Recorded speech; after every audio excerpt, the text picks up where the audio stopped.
Call disconnect कर दो। मैंने उसे गांव भेज दिया है।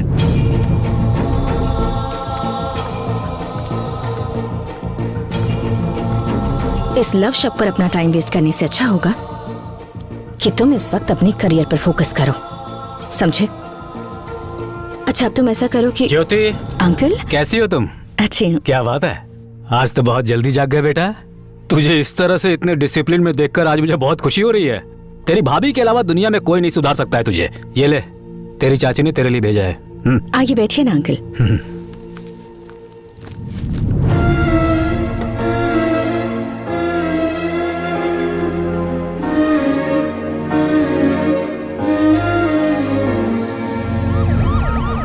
ये पुलिस क्यों आई है?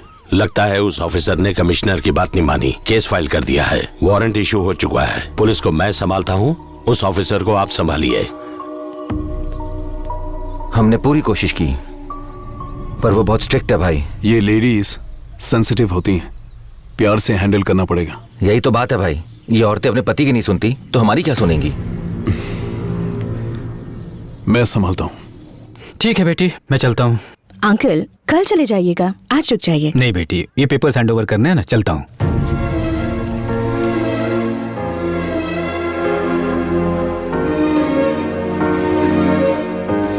मुन्ना, मुझे स्टेशन तक छोड़ दो बेटा, ध्यान रखना बेटी। जी uncle.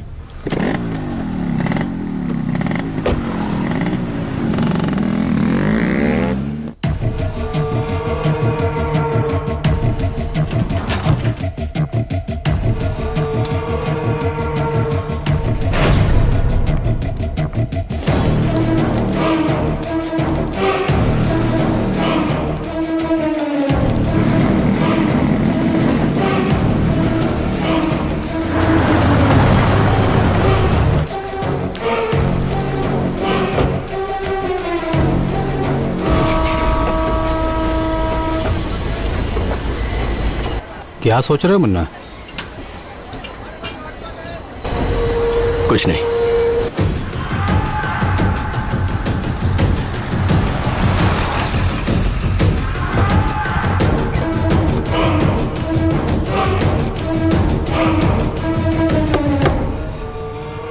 Excuse me ma'am. Come in. Shiva, Shiv Shakti travels. बैठिए। धन्यवाद। आप कुछ लेना चाहेंगे? चाय, कॉफी? आप जो भी मंगवा दें। रमन, ध्यान रखना बेटा। मैं भी चलता हूँ आपके साथ। तुम कैसे आ सकते हो? भाभी अकेली पड़ जाएगी। अगर अकेली पड़ती है तो पड़ जाए, उससे मुझे क्या? तुम ऐसी बातें क्यों कर रहे हो? क्या हुआ तुम्हें? वो एक चुड़ैल है चाचा। शादी होते ही भैया को मुझसे दूर कर दिया, यहाँ लाकर नौकर बनाकर रख दिया है, और अब पल्लवी को भी मुझसे दूर गांव भेज दिया है। वो बहुत बुरी है चाचा।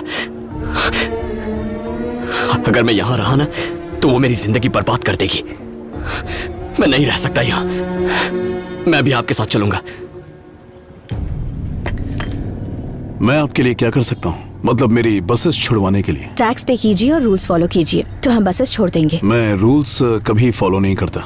मैंने आज तक किसी से रिक्वेस्ट नहीं की है, आज पहली बार आपसे कर रहा हूँ। और मैं भी आखिरी बार कह रही हूँ, मैं बस नहीं छोड़ूंगी। देखिए मैडम, आप बेकार में ही मेरे पेशेंस की परीक्षा ले रही हैं। और आप बेकार में ही मेरा वक्त बर्बाद कर रहे हैं। पूरा शहर शिवा के नाम से कांपता है। अगर मैं एक आरटीओ ऑफिसर से हार गया तो अच्छा लगेगा क्या?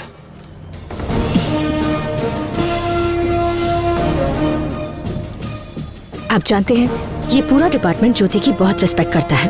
अगर मैंने कॉम्प्रोमाइज कर दिया तो वो अच्छा लगेगा क्या? अगर कभी किसी को न समझ सको तो चलेगा बेटा, पर किसी को गलत मत समझो। तुम और तुम्हारा भाई दोनों एक साथ पले बड़े हैं। तुम्हारी भाभी ने पहले ही कह दिया था कि तुम दोनों के बीच कोई आएगा तो तुम ऐसा ही बर्ताव करोगे। शादी के बाद तुम्हें इसलिए दूर नहीं भेजा कि वो तुम्हें पसंद नहीं करती। तुम्हें मेरे पास इसलिए भेजा ताकि तुम अपने पैरों पर खड़े हो सको। यहाँ पर तुमसे काम करवा कर वो तुम्हें नौकर नहीं बनाना चाहती थी, बस ये चाहती थी कि तुम अपनी जिम्मेदारियों को समझ लो। पल्लवी को तुमसे हमेशा के लिए दूर करने के लिए यहाँ से नहीं भेजा, बल्कि इसलिए भेजा कि तुम दोनों एक हो सको। तुम्हें पता है उसने मुझे यहाँ अचानक क्यों बुलाया? वो अपने पापा की दी हुई जमीन कम दाम में बेचना चाहती है ताकि तुम सेटल हो सको और मैं पल्लवी के पापा से उसका हाथ तुम्हारे लिए मांग सकूं। हम मिडिल क्लास वाले लोग हैं बेटा। अगर घर में एक सदस्य भी बढ़ जाए तो खर्चा बढ़ जाता है। और जब मैंने उससे पूछा कि इतने सालों बाद भी बच्चा क्यों नहीं प्लान कर रहे, तो उसने कहा मुन्ना भी तो हमारा ही बच्चा है, पहले उसे सेटल होने दो। वो तुम्हारी जिंदगी बर्बाद नहीं कर रही, तुम्हें एक नई जिंदगी दे रही है। तुम्हारी जिंदगी को खुशियों से भरकर उसे बेहतर बनाने की कोशिश कर रही है। रिश्ते कच्चे धागों की तरह होते हैं, टूट गए तो इन्हें जोड़ने में गांठ पड़ जाती है। इसलिए अपनी सोच को बदलो। मैडम, मुझे परेशान मत करो। जो तुम चाहते हो वो नहीं होगा। अच्छा, तो जैसा मैं चाहता हूँ वैसा नहीं होगा। बचपन से लेकर आज तक मैं कभी हारा नहीं हूँ, ये बात आप शायद जानते नहीं हैं।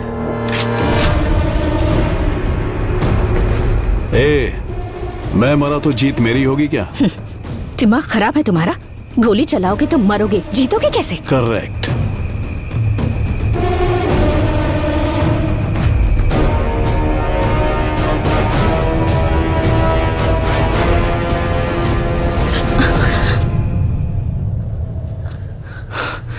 मुन्ना, तुम यहाँ? वो चाचा ने मुझे मुन्ना,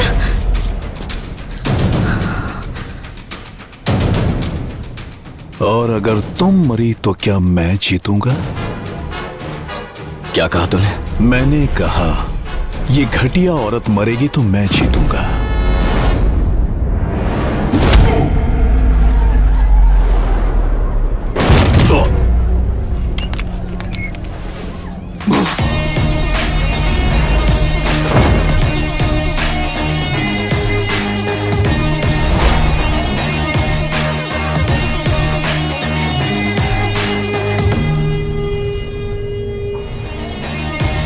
तूने जिस औरत को गाली देने की हिम्मत की है ना,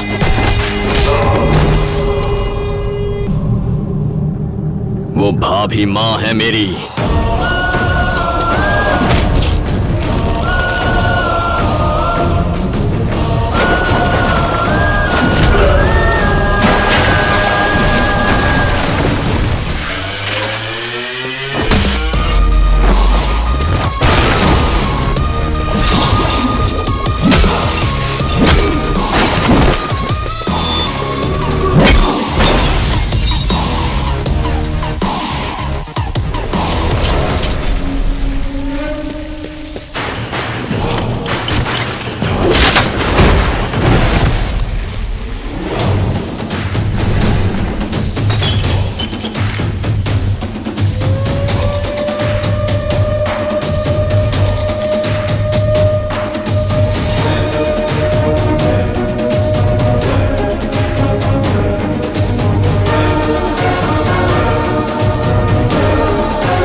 नमस्ते मैडम।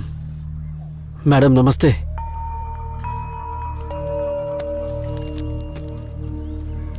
उस हादसे के बाद मुझे आपकी बहुत फिक्र है मैडम।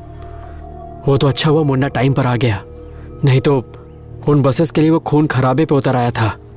मैं उस शिवा को अच्छे से जानता हूँ, वो हार नहीं मानेगा। आप मुन्ना को समझाइएगा मैडम कि वो संभल कर रहे, वो बहुत खतरनाक है। 1-2 टके की छोकरी शिवा के काम में आके टांग अड़ाएगी। तुम सब क्या कर रहे थे? झग मार रहे थे? जाओ उसे उठा कर लाओ। चलो रे।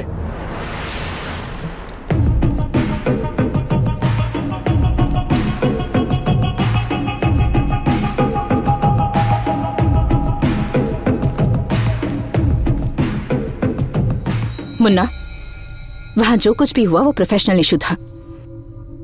तुम्हारा इन पर यूं हाथ उठाना गलत था। चलो सॉरी कहो।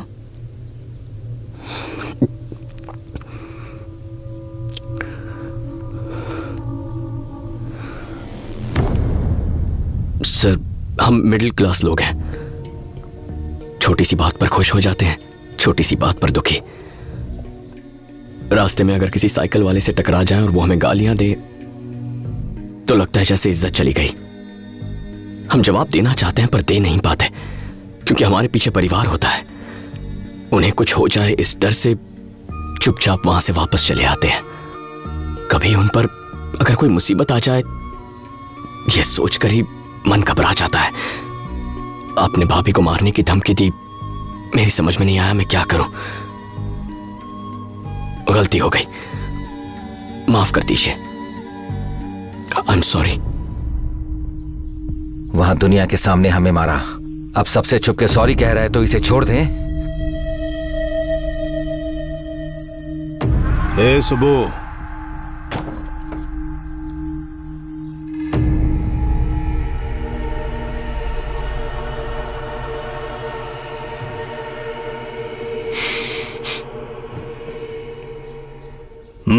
उम्मीद करती हूँ कि हमारी लड़ाई यहीं खत्म हो जाएगी और इसके आगे कोई प्रॉब्लम नहीं होगी। चलो चलते हैं।